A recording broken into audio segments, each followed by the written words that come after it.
Hello viewers, বিভিন্ন রকম TV থেকে শর্ট ফিল্ম জীবনী নিয়ে আমি আকাশ আপনাদের মাঝে হাজির হয়েছি। আশা করি এই ভিডিওটি আপনাদের জীবনকে রঙিন করে তুলবে। যারা এখনই আমার চ্যানেলটি সাবস্ক্রাইব করেননি তারা আমার চ্যানেলটি সাবস্ক্রাইব করে পাশেই থাকুন। কথা না বাড়িয়ে শর্ট ফিল্ম জীবনীতে চলে যাওয়া যাক। এই পৃথিবীতে প্রায় সবাই একজন আরেকজনের উপরে বিশ্বাস রাখে, কিন্তু নিজের উপরে নিজের বিশ্বাস সবাই খুব কমই রাখে। অপরিচিত কেউ কোনো কিছু বললে সেটা আমরা বিশ্বাস করতে পারি। টিভি নিউজে যা যা বলছে সেগুলোও আমরা বিশ্বাস করতে পারি। আশেপাশে সবাই যে যা বলছে সেগুলোও আমরা বিশ্বাস করতে পারি। কিন্তু তোমার স্বপ্নটি একদিন সত্যি হবে, তোমার মন যখন তোমাকে এটা বলে সেটাকে তুমি বিশ্বাস করতে পারো না। তুই এটা করতে পারবি না, তোর ভিতরে এতটা ট্যালেন্ট নেই, চেষ্টা করতে গেলে তুই ফেল হয়ে যাবি।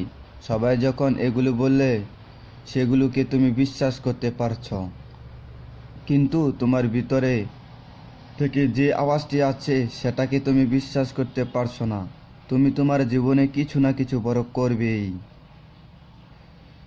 নিজের উপরে তুমি কেন এই বিশ্বাসটি রাখতে পারছো না? তুমি তোমার জীবনের সমস্যাগুলোকে জিতে নিতে পারবে।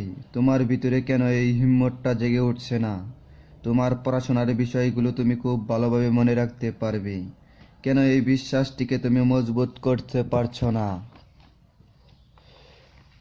ভয় শুধুমাত্র একটি কল্পনা, তার থেকেও বড় তোমার ভিতরে একটি শক্তি আছে, আর সেটা হলো বিশ্বাস। আর এই বিশ্বাসটি অন্যদের উপরে, তাদের কথাতে না। ওই বিশ্বাসটি তুমি নিজের উপর নিজে রাখো। ভয় একটা শুধুমাত্র একটি কল্পনা। কেন ভয় পাচ্ছে? আজ তার জীবনে যা যা হচ্ছে সেগুলোকে দেখে। কেউ ভয় পাচ্ছে ভবিষ্যতে তার জীবনে কি কি হতে চলেছে সেগুলোকে ভাবতে ভাবতে। এরকম বিভিন্ন কারণে বিভিন্ন মানুষের মধ্যেও ভয় ঢুকে আছে। কিন্তু ভয় তোমার জীবনকে নিয়ে কি করবে জানো? তোমার পছন্দের কাজটি সেটা করতে একটু সাহস লাগবে। সেটা তোমাকে না করতে দেওয়াই হলো ভয়ের কাজ। একটি পাখির জন্ম হয় আকাশে ওড়ার জন্য, একটি মানুষের জন্ম হয় সেই জীবনে কিছু করে দেখানোর জন্য। পাখিরা উঠতে পারবে না এটা আমরা কেউ বিশ্বাস করব না, কারণ পাখিদের স্পেশালিটি হলো আকাশে ওড়া। সেই একইভাবে মানুষের স্পেশালিটি, তোমার স্পেশালিটি এই জীবনে কিছু হাসিল করা। আমি অনেকবার হেরে গিয়েছি, তার কারণে আমি একবারও জিততে পারবো না, এরকম কোনো অর্থ নেই। এখন উঠতে পারছো না বলে একটা পাখি কখনোই উঠতে পারবে না, এরকম কোনো অর্থ নেই।